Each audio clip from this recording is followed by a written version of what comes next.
tragedy. It's also a tragedy that my computer won't play the new Call of Duty.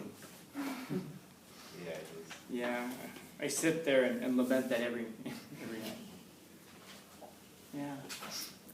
And so there's something there about trees. It almost seems like it's a tragedy, or at least it's a comic joke, that trees will live way longer than any of us.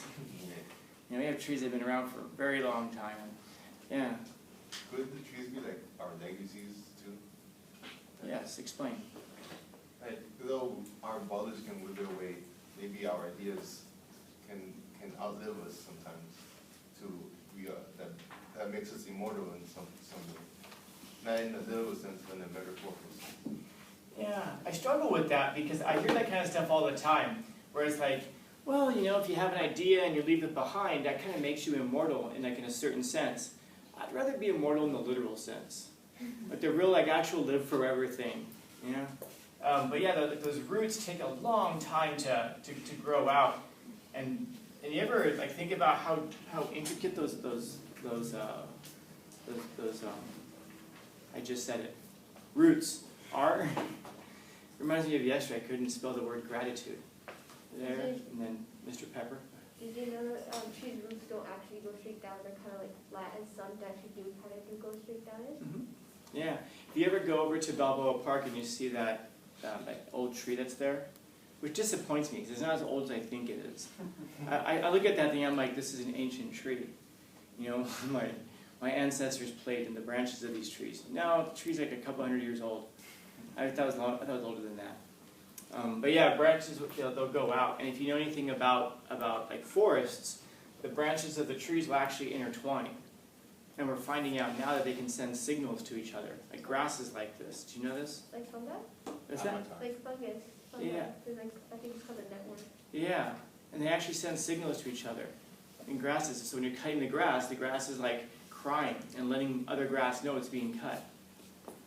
You vegetarians, man, you guys are monsters. Yeah. So. I thought about the quote as if you didn't start growing up and maturing like in a human way, if you didn't start growing up and maturing 20 years ago, it's time to start. Yeah. Yeah, there's this danger that people can run into if you make decisions in your life that cause, well, I'll just say, if you have kids too early. You have kids too early. There's this thing that happens where all of a sudden you go from whatever, like 18, but now you're 40, because you're going to have to start becoming very responsible. And I've seen people who do this, and they turn out pretty all right. And I've seen people who do this, who then raise their child for like 10 years or so, and then once they're 28 or 30 or so, they start acting like they're 18 again.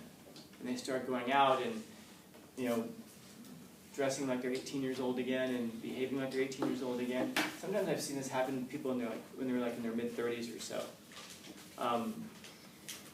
Hopefully, it'll be something that will help you to mature, because the sooner that you can do that, and if you do it properly, the better off your life is going to be, because you're going to do the things that you're supposed to do. And by supposed to, what I mean is the things that are going to actually make you successful and I guess prosperous in life. Not even just materially, but emotionally as well. Yeah. Oh, I forgot. Okay. So the best time to do this thing would have been 20 years ago. And whatever that thing is in terms of planting a tree. And yeah, we can think of this as a literal tree. We can also think of it as something of your legacy. Maybe there's something in your life that you want to leave behind. And we're always thinking like, oh, I can do it tomorrow, I can do it tomorrow. But tomorrow is always the busiest day of the week, isn't it? Yeah, that's when we do everything. Tomorrow, tomorrow, tomorrow. But if you get about it today, then that gives you more time to do more things.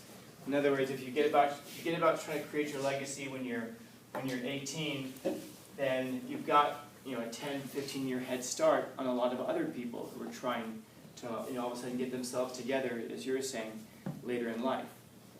And so the sooner that is that you start doing the things that will help you become prosperous, the more time you have to be prosperous, and the more time that you have to enjoy those things, if this makes sense.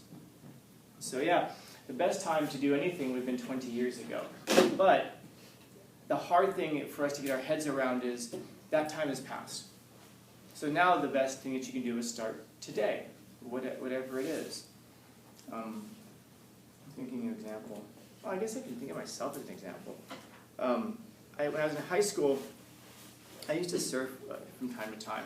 But it was a friend of mine, he had these big giant boards, and all you really got to do is carry out in the water and then like jump on a wave and then stand up. Because the boards are so big, they're so easy to ride. I started riding again recently. And it didn't even occur to me until somebody asked me, like, bless you, don't you wish you had started this like 20 years ago? That's why I thought the number was so interesting. And I thought, no, because I was doing other things 20 years ago that I couldn't have done today. Like I can always start surfing today. I can't always, be in a band today. I can't always go on tour today. I can't do a lot of the things today that I could do back then. And so, would I be better at surfing by now? Yeah, but you got to give up a lot of other things in the process. That goes back to the idea of maturing when you're early on. Yeah, you can mature, but you've got to give up a lot of things in the process. And I see a lot of people who either don't know how to mature at that age when they take on these this great deal of responsibility. I've seen some people who can manage it quite well. Like some people who are 18, some of you I've talked to, it's like you're 18 going on 30, or 18 going on 40. And I talked to some people who are, I'm thinking of somebody right now on the top of my head. He's not too, I shouldn't say that. Somebody I'm thinking of off the top of my head who has got to be like in his 40s, but this person acts like a 10-year-old. And what's that? Hatfield? No, not Hatfield. Not Hatfield. Somebody else. But it's a person who, whenever something seems to go wrong on campus, their impulse is like, we should go find an administrator. And if they don't get the answer they want from the administrator, it's we should go to the school board and ask them. In other words, they're always appealing to the authority figure. They're always trying to find the person who's in charge. Rather than doing things themselves, they're always looking for that person who's in charge. I would suggest that something got stunted in this person when they were around 15 years old, 14 years old, maybe 12 years old. And it doesn't mean they're a terrible person. It just means that they're an annoying person. They're two very different things.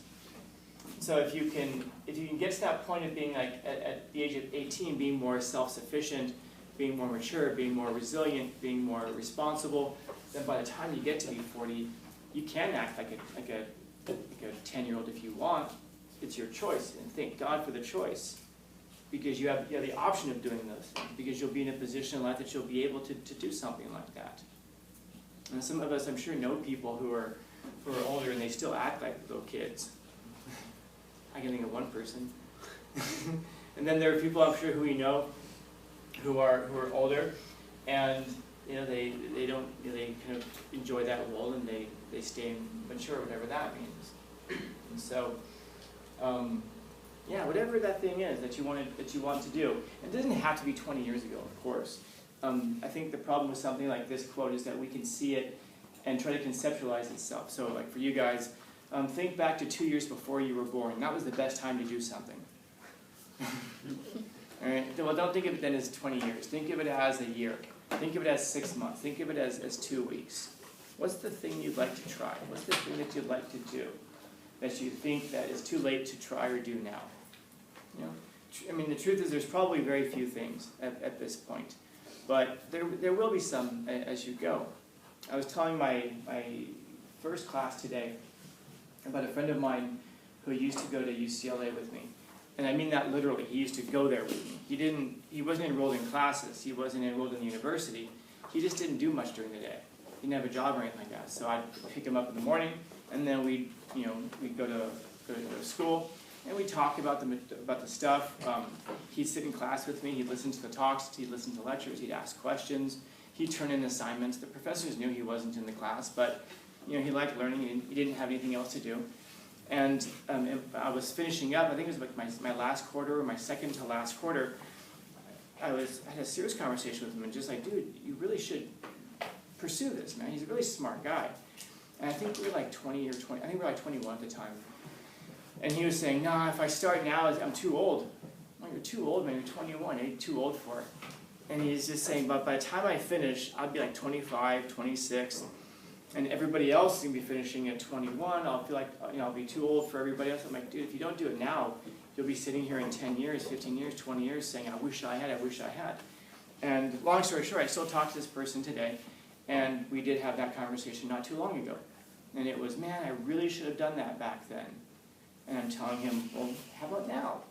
How about now? And he's just like, no, I don't think I could do that now.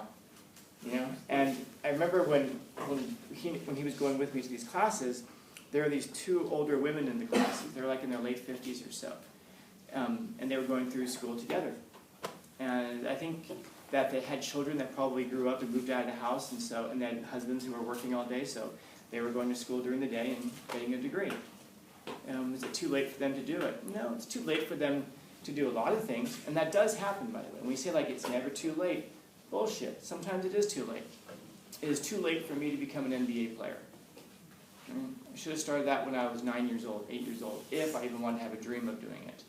There are times in life when the opportunity does pass. I would suggest to you that it's not as frequent as we think, though. In other words, there are opportunities. You just have to have guts to try it. Go for it. What's the worst that happens? And that's the problem. It's the answer to that question. What's the worst that happens? And our minds go crazy with possibilities of what could go wrong. And then later on, we think back to it and we realize, oh, what could have gone wrong really wouldn't have been so bad in retrospect. Wow, I should have done it back then, and we completely forget that we could do it today. So pursue the things, especially, by the way, sometimes there will be some interests that will occur to you later that you just simply weren't ready for yet.